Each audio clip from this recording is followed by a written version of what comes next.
নমস্কার। আজ মহানবমীর শুভ সন্ধ্যাতে আপনাদের সকলকে জানাই শুভেচ্ছা ও শারদ অভিনন্দন। আজকে একটা ইন্টারেস্টিং বিষয় নিয়ে আমি এই ভিডিওটা আপনাদের কাছে নিয়ে এসেছি। দেখুন, 18ই ফেব্রুয়ারি 2021 এবং 20th জুন 2021 আমার চ্যানেল থেকে, আপনারা জানেন নিশ্চয়ই আমার ইউটিউব চ্যানেলের নাম সুশোভন কুণ্ডু, যদিও আমার ব্যানারে কিন্তু লেখা আছে যে প্যাসিভ ইনকাম আমার চ্যানেলের নাম, তবুও আমার নিজের নামেতেই কিন্তু ইউটিউব চ্যানেলটা চলছে।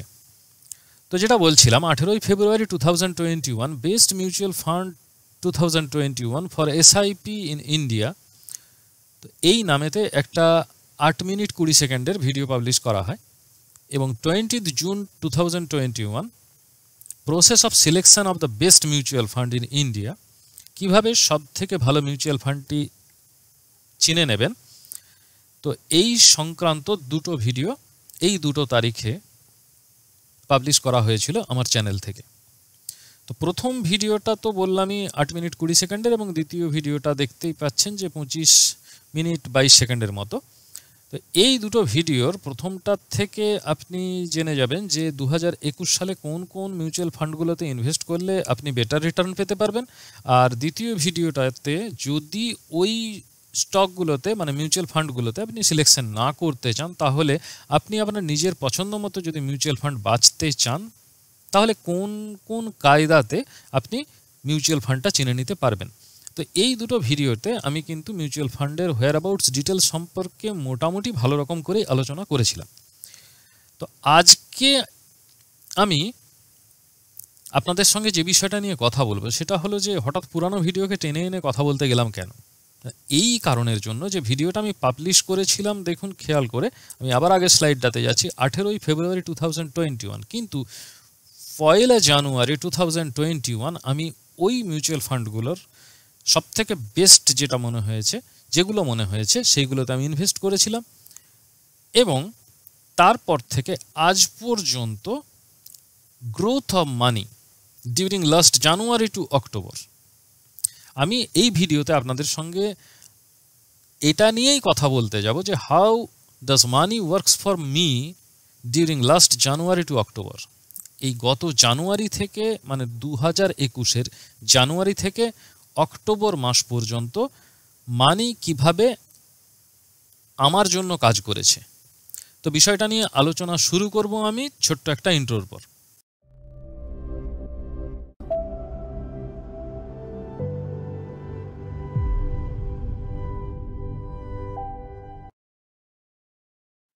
ভিডিওটার মূল বিষয় নিয়ে আলোচনা শুরু করার আগে আপনাদের আমি এই ওয়েবসাইটটা একটু দেখিয়ে নিতে চাই। তো এটা 2021-এর 1 এপ্রিল পাবলিশ হওয়া একটা খবরের। তো এখানে দেখতেই পাচ্ছেন হেডিংয়ে কি দিয়েছে যে Bengal tops India small saving since 2000 সাল থেকে বেঙ্গল কিন্তু ভারতের স্মল সেভিংসের টপার হয়ে রয়েছে। এবং West Bengal has consistently lead states in small saving collection. এই স্মল সেভিংস কালেকশন মানে সেভিংস স্কিমগুলোর ওপরে বাঙালিদের যে ফ্যাসিনেশন, সেটাকেই এখানে জাস্টিফাই করা হয়েছে এই নিউজে। তো এখানে যেটা মেনলি ডাটাগুলো বলেছে সেটা একটু দেখুন। Data available till November 2018 shows that West Bengal has consistently outranked UP, India's most popular state, in small savings collection across post office and bank. Post office আর ব্যাংকে বাঙালিরা এত টাকা জমিয়েছে যে সব থেকে বেশি জনবহুল যে রাজ্য উত্তরপ্রদেশ ভারতবর্ষের মধ্যে, তো তাকেও ছাড়িয়ে গেছে 2018 সালের রিপোর্ট অনুযায়ী। তো মোটামুটি এইখানে দেখুন একটা গ্রাফ ওইখানে বেরিয়েছিল, গ্রাফিক হচ্ছে রামনদীপ কাউর, দি প্রিন্ট ম্যাগাজিন থেকে এটা। তো ন্যাশনাল সেভিং ইনস্টিটিউটের পাবলিশ করা এই গ্রাফ যে West Bengal has top state in gross collection under small savings, কত কালেকশন করেছে। তো দেখুন এইখানে যে লিস্টটা রয়েছে এটাতে কিন্তু হাইয়েস্ট, একদম হাইয়েস্ট লেভেলে রয়েছে। যে ভায়োলেট কালারের যে কলামগুলো রয়েছে দেখুন, April November 2018 topper, 2017-18 topper, 16-17 West Bengal topper, 15-16 West Bengal topper এবং 14-15 ওয়েস্ট বেঙ্গল টপার।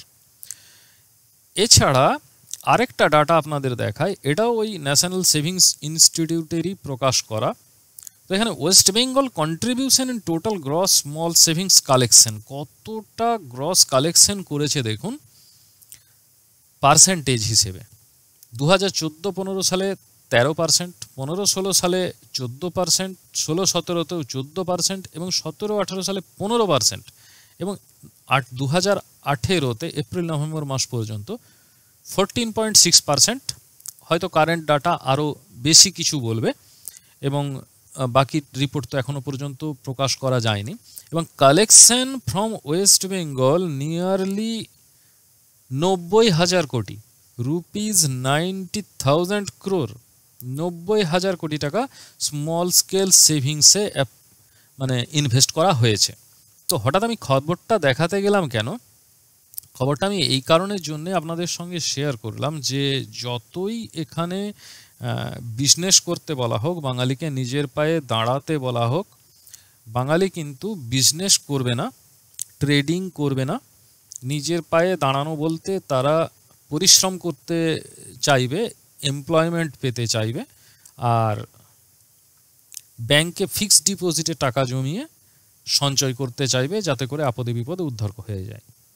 তো এই যে স্ট্র্যাটেজিটা, এটা কখনোই মানে মানি does not works for them. Fixed deposit small scale savings স্কিমেতে টাকা রেখে অন্তত এই রেট কাট হওয়া পরিস্থিতিতে, ইন্টারেস্ট রেট যেখানে ভেরি ভেরি পুয়ার, তো সেখানে স্মল স্কেল সেভিংসের ফিক্সড ডিপোজিট স্কিমেতে টাকা জমিয়ে যে কতটা ভবিষ্যতের সুরক্ষা তৈরি হবে এ নিয়ে যথেষ্ট সন্দেহের অবকাশ থেকে যায়। কিন্তু সাবধানী বাঙালি কিন্তু 90,000 কোটি টাকা ওই স্মল স্কেল সেভিংসেতেই ঢুকিয়ে দিয়েছে। তো আমি যেটা বলতে চাইছিলাম সেই সম্পর্কে আমি এবার আলোচনাটা শুরু করি। আমি অবশ্যই আমার ভিডিওগুলোতে আগে বলেছি, আপনারা আমার চ্যানেলের ভিডিওগুলো দেখলে দেখতে পাবেন যে আপনাদেরকে আমি প্রত্যেককেই বলেছি যে ফিক্সড ডিপোজিট স্কিমের দরকার রয়েছে এবং মোটামুটি একটা নির্দিষ্ট অ্যামাউন্টের ফিক্সড ডিপোজিট সেভিংস আপনার দরকার। এটা হচ্ছে লো রিস্ক সেভিংস, তো এটা তো দরকার।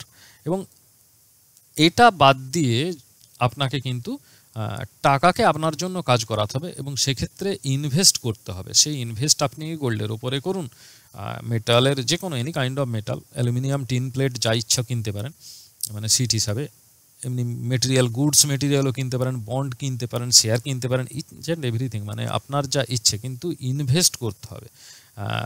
আপনার যদি মনে হয় যে আপনি রিয়েল এস্টেটে ইনভেস্ট করবেন সেটাও করতে পারেন, ল্যান্ড প্রপার্টি কিনে ফেলে রাখতে পারেন, ঘর তৈরি করে ভাড়া দিতে পারেন, প্যারালাল কোনো বিজনেস রান করাতে পারেন, যা খুশি করুন না কেন ইনভেস্ট করতে হবে আপনার রোজগার করে সেভ করা টাকাটা দিয়ে। তো যদি আপনি ইনভেস্ট করতে পারেন তাহলে ওই রোজগার করা টাকাটা আপনার জন্য তখন কাজ করবে। তো চলুন, আমি তো এগুলোর ব্যাপারে বিশেষ কিছু যাচ্ছি না, তো এগুলো নিয়ে পরে আলোচনা করা যাবে। তো আমি যেটা দেখাতে চাইছি সেটা হচ্ছে যে আমি ভিডিওগুলো পাবলিশ করবার আগে আমি স্কিমগুলো দেখেছি এবং তাদের রিটার্ন সম্পর্কে মোটামুটি স্টাডি করবার পরে ওই নামগুলো আমি দিয়েছিলাম ইউটিউবে। তো আমি নিজে ইনভেস্ট করে দেখলাম যে কীরকম ব্যাপারটা, রিটার্নটা মোটামুটি পাওয়া গেছে। তো তারই একটা মোটের ওপর চালচিত্র আপনাদের আমি দেবার চেষ্টা করছি। 18 ফেব্রুয়ারি 2021 যখন আমি ভিডিওটা পাবলিশ করি, তো তার আগেতেই কিন্তু আমি নিজে ইনভেস্ট করে ফেলেছি। তো যে কোম্পানিগুলোতে আমি ইনভেস্ট করেছিলাম, মিউচুয়াল ফান্ড কোম্পানিগুলোতে, এখন হোয়াই মিউচুয়াল ফান্ড? তাদেরই জন্য মিউচুয়াল ফান্ড যে যারা নিজেরা স্টক বাঁচতে পারেন না, যারা নিজেরা বন্ড চিনতে জানেন না, যারা নিজেরা ইটিএফ কিনতে জানেন না, মানে টাকাটা বা খাটানোর মতো সময় নেই, জানেন হয়তো বা সময় নেই, তো তাদের জন্য মিউচুয়াল ফান্ডে ফান্ড ম্যানেজার রয়েছে, তারা আপনার হয়ে একটা নির্দিষ্ট চার্জের বিনিময়ে আপনার হয়ে ইনভেস্টমেন্টটাকে ডিল করে, মোটামুটি ম্যানেজ করে, আপনার রিস্ক রিওয়ার্ডটাকে ম্যানেজ করে। তো এই হিসাবে আমি এই 5টা মিউচুয়াল ফান্ড বেছে নিয়েছিলাম। একটা হলো HDFC index fund Nifty, Axis mid cap direct plan, growth, প্রত্যেকটাই গ্রোথ। 3 নম্বর হলো Axis small fund direct plan growth, এবং 4 নম্বর পরাগ Parikh flexi cap fund direct growth, এবং 5 নম্বর হলো একটা ELSS fund Mirae asset tax সেভার ফান্ড ডাইরেক্ট গ্রোথ। তো এই 5টা ফান্ডকে আমি বেছে নিয়েছিলাম যে মোটামুটি টপ পারফর্ম করছে হিস্টোরিক্যাল বেসিসে, এবং এটাতে 1 নম্বরটা হলো এইচডিএফসি ইন্ডেক্স ফান্ড, এটা লার্জ ক্যাপ ফান্ড এবং ইন্ডেক্স ওরিয়েন্টেড, সুতরাং মোটামুটি আমি রিস্ক ম্যানেজ করেছি এটা দিয়ে।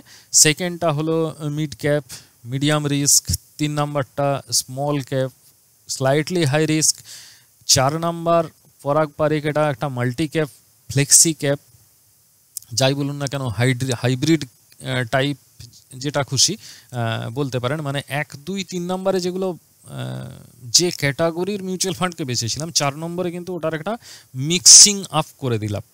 তো আর 5 নম্বরে একটা ট্যাক্স সেভার স্কিম নেওয়া হলো। তো এরাই মোটামুটি এই 5টা মিউচুয়াল ফান্ডের সম্পর্কে আপনাদের সঙ্গে আমি এখন একটু দেখিয়ে দিই যে কীরকম পারফরমেন্স করেছে। আমি কিন্তু খুব বেশি ইনভেস্ট করতে পারিনি, তো না পারলেও কীরকম পারফর্ম করেছে সেটা আমি দেখিয়ে নিই। এখানে যে ব্যাপারগুলো নিয়ে আমি আপনাদেরকে দেখাচ্ছি যে এই 5টা মিউচুয়াল ফান্ডের স্টার্টিং ডেট, এর ন্যাভ কত আছে, যেটা আপনারা দেখেন মানে মিউচুয়াল ফান্ড কিনবার সময় যে ন্যাভ কত, AUM কত আছে, P/E কত আছে, P/B কত আছে, আলফা কত, বিটা কত, শার্প কত, শর্ট ইন রেশিও কত আছে, ফান্ড ক্যাটাগরিটা কীরকম, হিস্টোরিক্যাল পারফরমেন্স কীরকম করেছে 1 ইয়ার 3 ইয়ার 5 ইয়ার্স বেসিসে, রিস্ক কীরকম রয়েছে, এক্সপেকটেশন কীরকম করা যেতে পারে এটার থেকে, এক্সপেন্স রেশিওটা কীরকম রয়েছে, এক্সিট লোড কিছু আছে কিনা, স্ট্যাম্প ডিউটি কিছু আছে কিনা, ট্যাক্স কতটা রয়েছে, ফান্ড ম্যানেজারদের নাম কি বা তাদের সম্পর্কে কিছু পাওয়া যাচ্ছে কিনা ভালো খারাপ, রেটিংস কীরকম রয়েছে। আর রেটিংসগুলো অবশ্যই এখানে ধরুন ক্রিসিল বা ভ্যালু রিসার্চ, মর্নিং স্টার এই সমস্ত জায়গার থেকে তো এটা নেওয়া। এছাড়া এক্সপেক্টেড রিটার্ন কীরকম হতে পারে, অবশ্য এখানে মান্থলি ইনভেস্টমেন্ট বেসিসে। তো এই ব্যাপারগুলো নিয়ে আমি পুরোটাই আলোচনা করব, সঙ্গে থাকুন এবং পুরোটা দেখুন, দেখলে মোটামুটি একটা আপনাদের আন্দাজ হয়ে যাবে। তো এইচডিএফসি ইন্ডেক্স ফান্ড নিফটি 50 এর স্টার্ট ডেট হলো 31 ডিসেম্বর 2012। এটা জানাটার দরকার, 2012 সাল থেকে এটা পারফর্ম করছে, সুতরাং 12 আর 22 আসতে চলেছে, মানে আর এক বছরের কয়েক মাসের মধ্যে এটা 10 বছর তার বয়স কমপ্লিট করবে, পারফরমেন্স বয়স। আর নেট অ্যাসেট ভ্যালু কত রয়েছে 168.22, এটা হলো বাড়া কমা করলে অ্যাভারেজ। এটা কত তারিখ দেখে নিন, 12 অক্টোবর 2021 বেসিসে কোটিতে এখানে ডাটাটা দেওয়া হয়েছে, 168.22 কোটি টাকা এখানে এদের ন্যাব রয়েছে।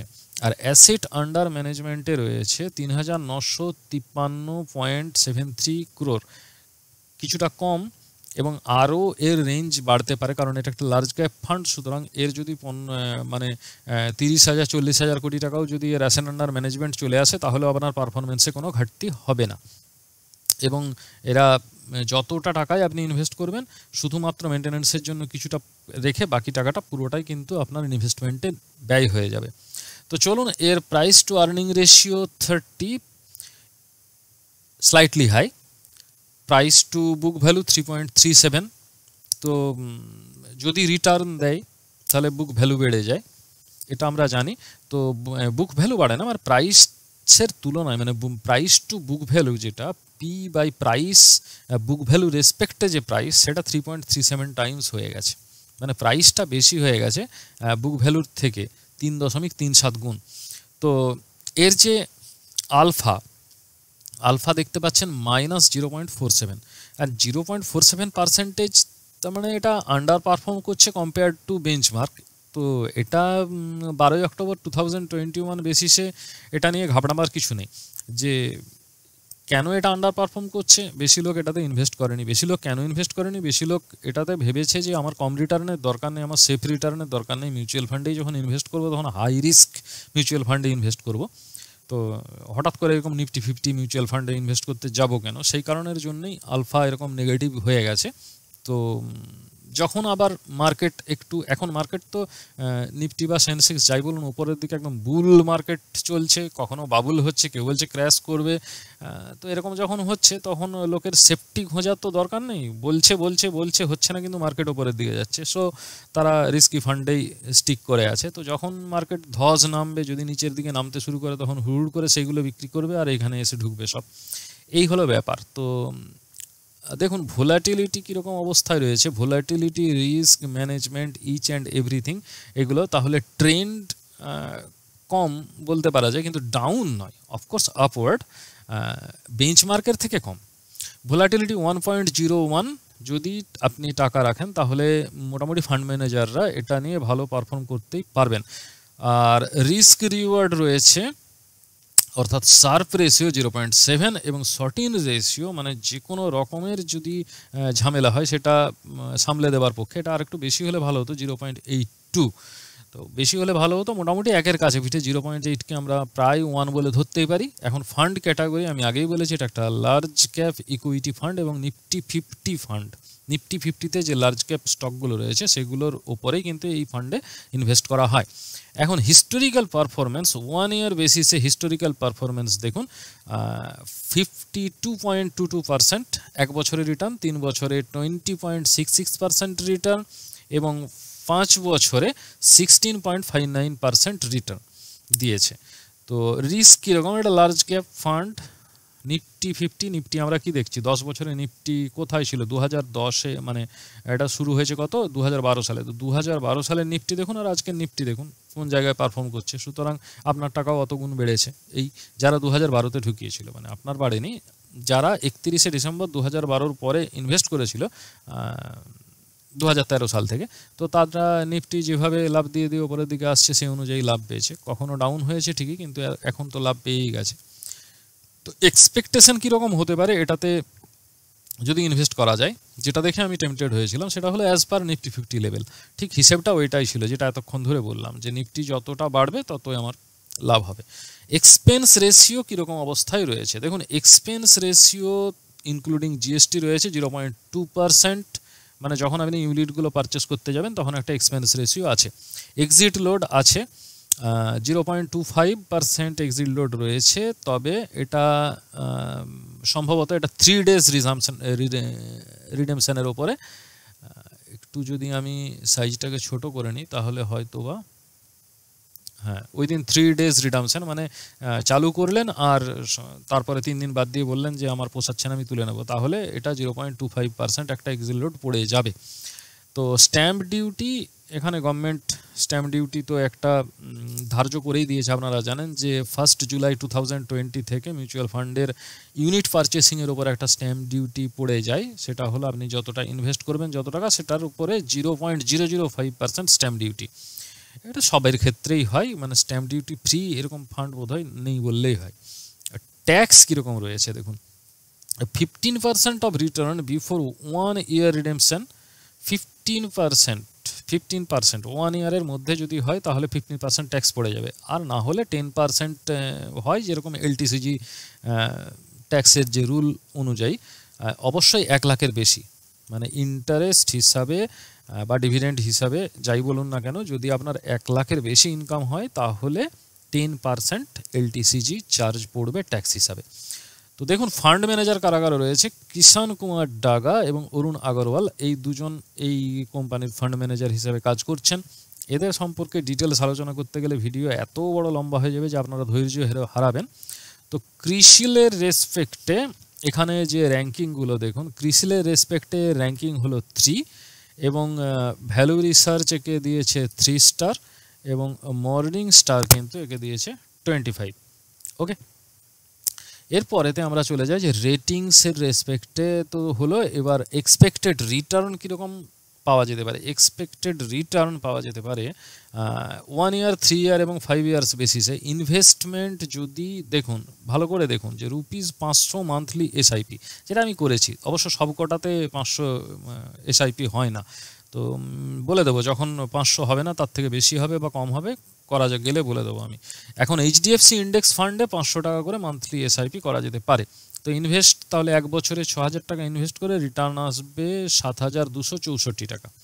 নিয়ারলি 21%, এবং 3 বছরেতে 18,000 টাকা ইনভেস্ট করতে হবে এবং 27,134 টাকা রিটার্ন পাবেন, তো প্রায় 50.74%, এবং 5 বছরে 30,000 টাকা ইনভেস্ট হলে রিটার্ন আসবে 49,725 টাকা এবং প্রফিট রিটার্ন আসবে 65.75%।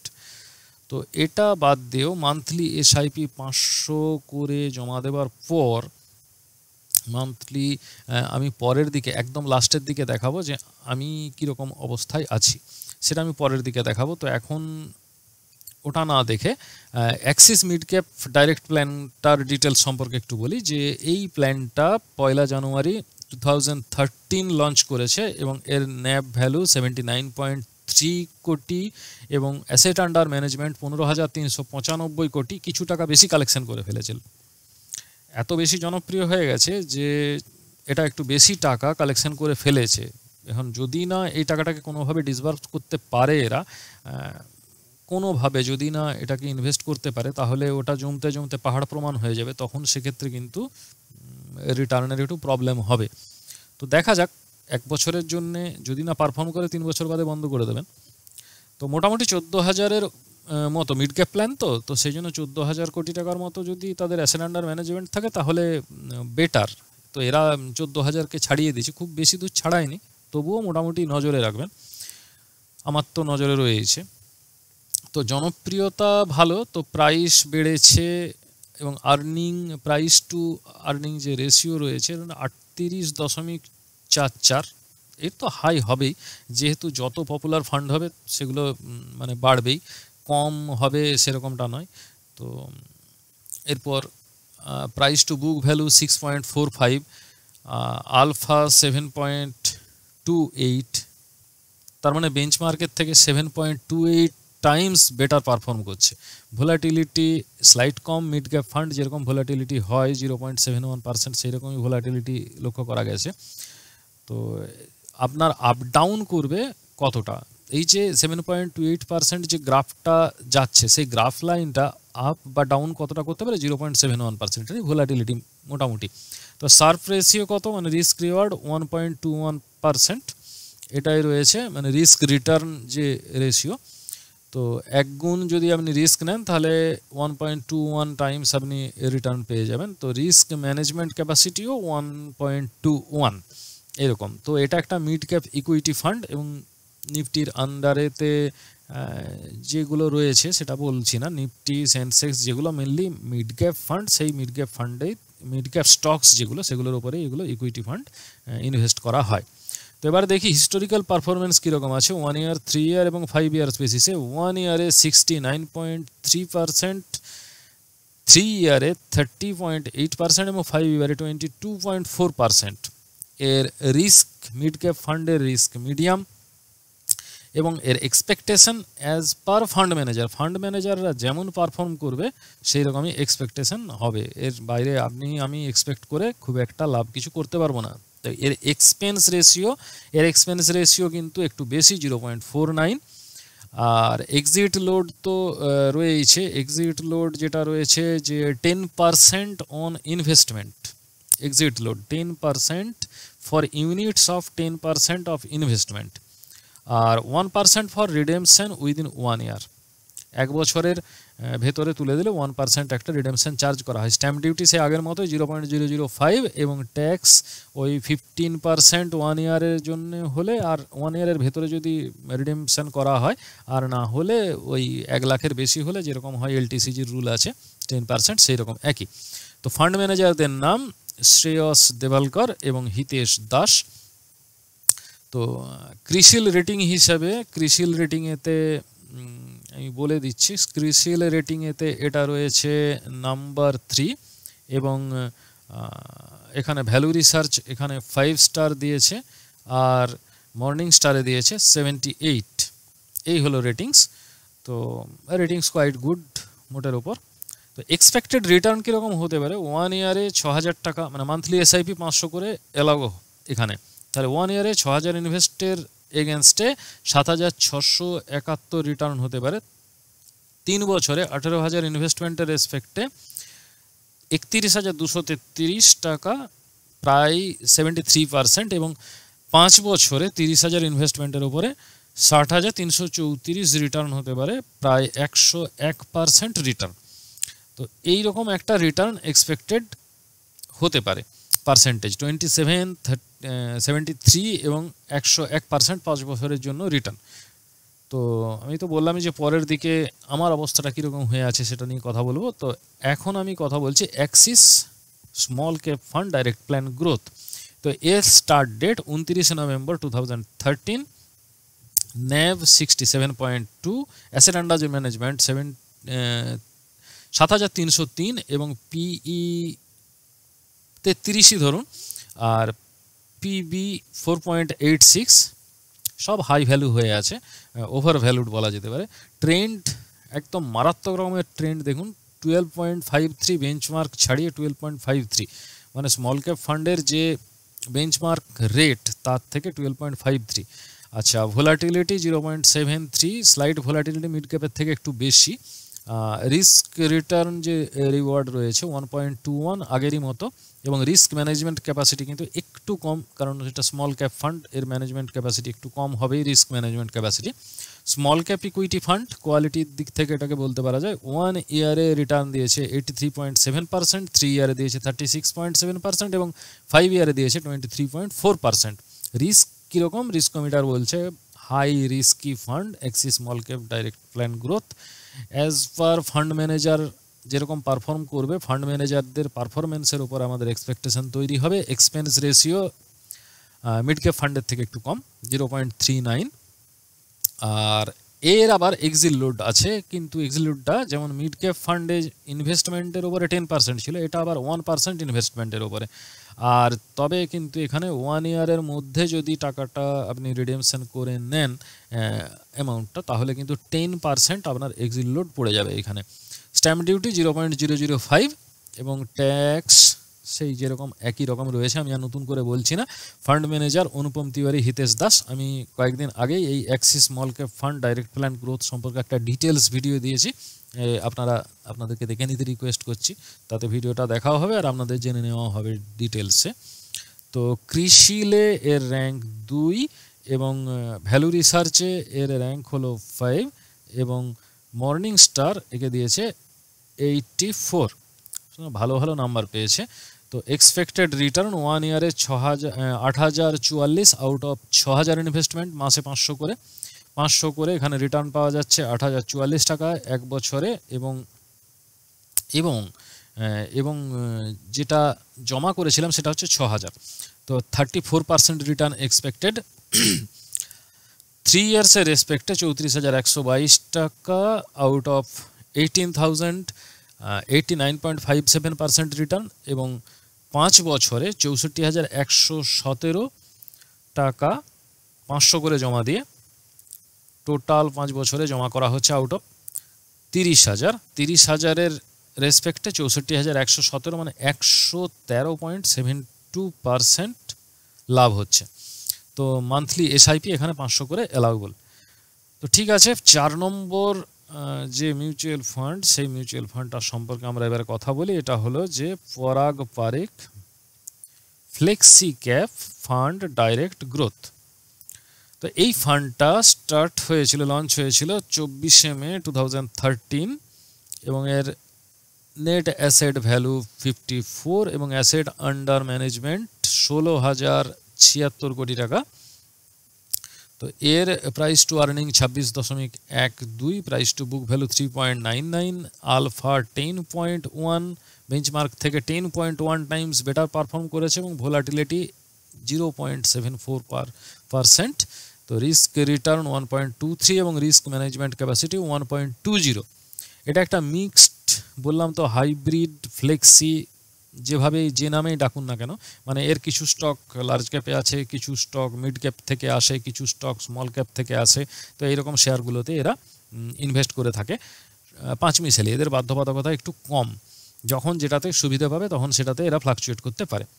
তো হিস্টোরিক্যাল রিটার্ন কীরকম দিয়েছে? 1 ইয়ারে 61%, 3 ইয়ারে 31.2% এবং 5 বছরে 23.1%। তো একদম একটা জিনিস একটু খেয়াল করে দেখুন যে রিটার্নের রেসপেক্টে এইচডিএফসি ইন্ডেক্স ফান্ড কিন্তু একটু কম দিচ্ছে, অ্যাক্সিস মিড ক্যাপ ফান্ড তার থেকে বেশি দিচ্ছে, অ্যাক্সিস স্মল ক্যাপ ফান্ড তার থেকে বেশি দিচ্ছে, এবং তারপর পরাগ পারেখ ফ্লেক্সি ক্যাপ ফান্ডের ব্যাপারে যখন আমরা দেখতে পাচ্ছি সেটা কিন্তু আর স্মল ক্যাপ ফান্ডের থেকে একটু কম। দেখুন 61 1 ইয়ারে একটু কম রিটার্ন, কারণ এটা ফ্লেক্সি তো সেই হিসাবে মোটামুটি রিস্ক লেভেলটাকে ম্যানেজ করা হয় এইটার রেসপেক্টে। এই ফান্ডটা জনপ্রিয়, কেউ যদি শুধু এটাতে ইনভেস্ট করতে চান করতে পারেন। তো এটাও কীরকম রিস্ক, কীরকম রিস্কটা ম্যানেজ করা হচ্ছে, সেই জন্য মিডিয়াম রিস্ক নয়, এটা ম্যানেজড রিস্ক মোটামুটি।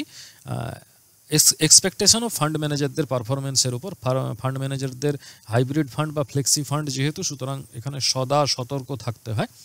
এক্সপেন্স রেশিও 0.87% এক্সপেন্স রেশিও আছে, এবং 1 বছরের মধ্যে রিডেমশন হলে 2% এক্সিট লোড, এবং 1 বছরের পরে হলে 1% এক্সিট লোড। একদম ভেতরে আর কোনো লুকানো কোনো কিছু নেই, যেহেতু এটা পাবলিক ফান্ড, সুতরাং এই প্রাইভেট ফান্ড, সুতরাং এইরকম করে একদম পরিষ্কার করে বলে দেওয়া আছে। স্ট্যাম্প ডিউটি 0.005%, ট্যাক্স ওই আগেরই মতো 15% 1 বছরের কম হলে, আর 10% 1 বছরের বেশি হলে। তো ফান্ড ম্যানেজার রাজীব ঠক্কর এবং রৌনক ওঙ্কার। আমি তো বললামই যে ফান্ড ম্যানেজারদের সম্পর্কে ডিটেলস এখানে আলোচনা করা সম্ভব নয়। ইন্ডিভিজুয়াল ভিডিওগুলো নিয়ে যখন ফান্ডগুলো নিয়ে যখন ভিডিও করব তখন একটাতে করেছি অ্যাক্সিস স্মল ক্যাপ ফান্ডের, সেটা আপনারা দেখে নিতে পারেন। তো ক্রিসিল রেটিংয়ে এখানে ক্রিসিল র্যাঙ্কিং হচ্ছে 1, এবং ভ্যালু রিসার্চে র্যাঙ্কিং 5 অ্যাজ বিফোর, এবং মর্নিং স্টার কিন্তু একে দিয়েছে 2। এখানে কিন্তু মর্নিং স্টারের রেটিং খুব খারাপ, নাম্বার কিন্তু বেশি পায়নি। তো এক্সপেক্টেড রিটার্ন কীরকম হতে পারে, রিটার্নটা এরকমই হতে পারে। দুর্ভাগ্যের বিষয়, এতে কিন্তু 500 টাকা করে মান্থলি জমা দেওয়া যায় না, এখানে 1000 টাকা করে মান্থলি, মানে মিনিমাম এসআইপি। মান্থলি কেন, আপনি উইকলিও করতে পারেন, কিন্তু মিনিমাম এসআইপি এখানে 1000। তো আমি মান্থলি ধরে নিচ্ছি, সকলেই যেটা করে থাকে, একদম মিনিমাম। তো 1 ইয়ারে আপনি রিটার্ন পাচ্ছেন 15,469 আউট অফ 12,000, তো 28.91% রিটার্ন। আর 3 ইয়ারেতে পাচ্ছেন 64,284 টাকা আউট অফ 36,000, 78.57%, এবং 5 বছরেতে 1,22,762, 5 বছরেতে। এই 5 বছরেতে আপনাকে পুষিয়ে দিচ্ছে, এই 1,22,762 টাকা দিচ্ছে আউট অফ 60,000 ইনভেস্টমেন্ট। তো এখানে রিটার্ন পাচ্ছেন প্রায় 104.6%-এর মতো। এটা এক্সপেক্টেড রিটার্ন, আর আমি তো বললামই আগে যে এটা মিনিমাম এসআইপি হলো 1000।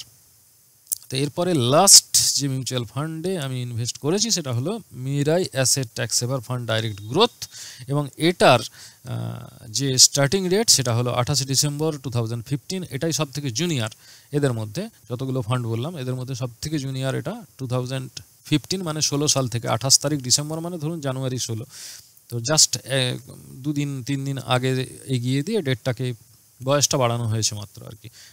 নেট অ্যাসেট ভ্যালু 35, এবং অ্যাসেট আন্ডার ম্যানেজমেন্ট 9,832, এটা একদম ঠিকঠাকই রয়েছে, আরও বাড়বার সম্ভাবনা রাখে। ট্যাক্স সেভার স্কিম, এটা ইএলএসএস ফান্ডের আন্ডারে। তো এরপর এটা প্রাইস টু আর্নিং 25.29, এবং price to book value 3.64, alpha 5.39, এবং বিটা 0.99, শার্প রেশিও 1, এবং শর্টেন রেশিও 1.08। এটা মিক্সড ইকুইটি সেক্টর থেকে আসছে, মানে স্টকগুলো mixed equity sector. Mixed equity sector মানে বুঝতেই পারছেন, যত রকমের কোয়ালিটি আছে, যত রকমের সেক্টর রয়েছে, সমস্ত সেক্টরকে মিশিয়ে ইনভেস্ট করা হয়। তো এখানে এক্সপেক্টেড রিটার্ন কীরকম রয়েছে, হিস্টোরিক্যাল পারফরমেন্স 1 ইয়ার রেসপেক্টে 66.1, 3 ইয়ার্সে 28.5, এবং 5 ইয়ার্সে 22.7। রিস্ক কীরকম, ভেরি হাই। ইএলএসিসি হোক আর যাই হোক, এটার রিস্ক কিন্তু ভেরি ভেরি হাই। এবং expectation as per fund manager, আমাদের কোনো এক্সপেকটেশন এখানে কাজ করবে না। এক্সপেন্স রেশিও 0.45%, স্লাইট কম অন্যদের তুলনায়। আর এক্সিট লোড, যেহেতু ট্যাক্স সেভার ফান্ড তাই এর কোনো এক্সিট লোড নেই। স্ট্যাম্প ডিউটি 0.005%, এবং ট্যাক্স আগেরই মতো। এইটার ফান্ড ম্যানেজার একজনই আছেন, নীলেশ সুরানা। উনি ফান্ড ম্যানেজার হিসেবে কাজ করছেন। তো চলুন দেখে নিই ক্রিসিল র্যাঙ্কিং হিসাবে এর পয়েন্ট হলো 2 এবং ভ্যালু রিসার্চের রেসপেক্টে এটা হলো 5 র্যাঙ্কিং, 5 স্টার, এবং মর্নিং স্টার ওকে দিচ্ছে 62 মার্কস। Good, quite good. তো এক্সপেক্টেড রিটার্ন কীরকম হতে পারে? 1 ইয়ারে আপনি পাবেন 7,511 টাকা, 500 টাকা করে মান্থলি, মানে আউট অফ 6,000, 6,000-এর রেসপেক্টে 7,511 টাকা, 25.18, 30,476 টাকা, 18,000 জমা করে 69.31% এবং 57,832 টাকা 30,000 টাকার রেসপেক্টে 92.77%। এটা হচ্ছে এক্সপেক্টেড রিটার্ন। তো এখানে 500 টাকা করেই জমা হতে পারে। তো ভিডিওর আমরা প্রায় শেষের দিকে চলে আসছি। তো এখন আমি আপনাদেরকে যেটা দেখাবো যে জানুয়ারি মাসের একদম প্রথমের দিকে আমি কি করি, একদম এক্সপেরিমেন্টালি এই 5টা স্টকেতেই 500, 500, 500, 1000 এবং 500 জমা করি। তো জমা করবার ফলেতে এখন যদি আমার এক্সপেক্টেড রিটার্ন আমি 1 বছর বাদে গিয়ে দেখব যে আমি 1 বছর বাদে কতটা পেতে পারি। তো দেখুন 1 বছর বাদেতে আমি ধরে নিচ্ছি এটা এক নম্বর ফান্ড থেকে, এ না লিখে এটা 1 নম্বর ফান্ড থেকে, এটা 2 নম্বর ফান্ড থেকে, এটা 3 নম্বর, এটা 4 নম্বর, এটা 5 নম্বর ফান্ড থেকে আমি কি কি রিটার্ন পেতে পারি সেটা এক্সপেক্টেড রিটার্ন, সেটা আমি আপনাদেরকে একটু দেখিয়ে দিচ্ছি। তো দেখুন 1 নম্বর ফান্ড থেকে 1264, 2 নম্বর ফান্ড থেকে 1671, 3 নম্বর থেকে 2044 এবং 4 নম্বর ফান্ড থেকে 3469 এবং 5 নম্বর ফান্ড থেকে 1511 টাকা রিটার্ন হিসেবে আমরা পেতে পারি, মানে প্রফিট পেতে পারি। রিটার্ন তো না, মানে প্রফিট পেতে পারি। প্রফিট যা ইনভেস্ট করেছি, কত 500 টাকা করে ইনভেস্ট করা হয়েছে মান্থলি, তো তাতে আমার প্রফিট আসছে এইটা। তাহলে টোটাল প্রফিট হচ্ছে 9,959 টাকা। ইনভেস্ট কত করেছিলাম? 36,000 টাকা। 36,000 কেন? 36,000 এই কারণের জন্য 500, 500, 500, 1000 আর এটা হলো 500। তো এখানে এটা মান্থলি আসছে। তো মান্থলি বেসিসে যখনই এটা আসবে তো তখন আপনারা বুঝতে পেরে যাচ্ছেন নিশ্চয়ই যে কিভাবে এটা কাজ করছে। এটা 6,000, 6,000, 6,000, 12,000, 6,000, 4 ছক 24 আর 12 36,000। তো এইভাবে 36,000-এর মোটামুটি হিসেবটা আছে। তো 36,000 ইনভেস্ট করে আমি পাচ্ছি 9,959 টাকা রিটার্ন পাচ্ছি। তো বলবেন এইটুকু টাকা 36,000 টাকায়, তো এবারে মাল্টিপ্লাই করুন না ভাই, বেশি পয়সা ইনভেস্ট করবেন বেশি রিটার্ন পাবেন। 72,000 ইনভেস্ট করবেন 18,000 রিটার্ন পাবেন, 19,000-এর মতো রিটার্ন পাবেন। যদি 3 টাইমস করেন তাহলে 1 লাখের উপরে যখন করবেন তখন 3 গুণ রিটার্ন পাবেন। কিন্তু পার্সেন্টেজটা কীরকম আসবে? পার্সেন্টেজটা আসছে 28%, 27.666389% যেহেতু, তো এটা প্রায় 28% রিটার্ন 1 ইয়ার বেসিসে আপনি পেয়ে যাচ্ছেন। তো আবার দেখুন যে যদি আমি এটাকে 3 ইয়ার্সের রেসপেক্টে এটা যদি হিসেব করে দেখি তাহলে 3 ইয়ার্সের রেসপেক্টে আমরা এটা পাবো, প্রফিট পাবো। একদম প্রফিট কত পাবো? 79,249। যদি মান্থলি এসআইপিটা আমরা চালিয়ে যাই 500 করে, তো সেখানে এইরকমই 500, 500, 1000, 500 এরকম করে যদি আমরা জমা করতে থাকি তাহলে এখানে 1,08,000 টাকা 3 বছরে আমাদের ইনভেস্ট করতে হচ্ছে এবং তার রেসপেক্টে আমরা রিটার্ন হিসেবে মানে ইন্টারেস্ট হিসেবে আমরা পাচ্ছি 79,249 টাকা। আমরা পাচ্ছি কেন বলছি? আমি পাচ্ছি, আপনারা পাচ্ছেন না। আমি রেখেছি, আমি পাচ্ছি, আপনারা রাখলে আপনারা পেতেন। তো রিটার্নটা কত হচ্ছে? প্রায় দেখুন 73.37% এটা রিটার্ন আসবে। এবং আরেকটা দেখাই, যদি আমি 5 বছর ধরে এটাকে চালাই, কতদিন চালাবো জানি না, যদি আমি 5 বছর ধরে চালাই, কথাই বলছি যে 5 বছর ধরে যদি আমি চালাই তাহলে কিন্তু আমাকে ইনভেস্ট করতে হচ্ছে 1,80,000 টাকা। এটা ইনভেস্ট করতে হচ্ছে, দেখুন 1,08,000 টাকাতে রিটার্ন আসছিল 79,249 টাকা। তো 1,80,000 টাকা যখন হলো তখন রিটার্ন আসছে 1,74,770 টাকা। ব্যাপারটা ভেবে দেখবার মতো এবং এর পার্সেন্টেজ রেশিও 97.09%। তো আজকে এই পর্যন্তই। আশা করি আপনাদের ভিডিওটি ভালো লেগেছে। তো যাবার আগে আপনাদের একটা ব্যাপার সম্পর্কে একটু সতর্ক করে দিই যে দেখুন, mutual fund investment is subject to market risk, NAV may fluctuate, please consult to your financial advisor before invest. তো আজ এই পর্যন্তই, ভালো থাকবেন।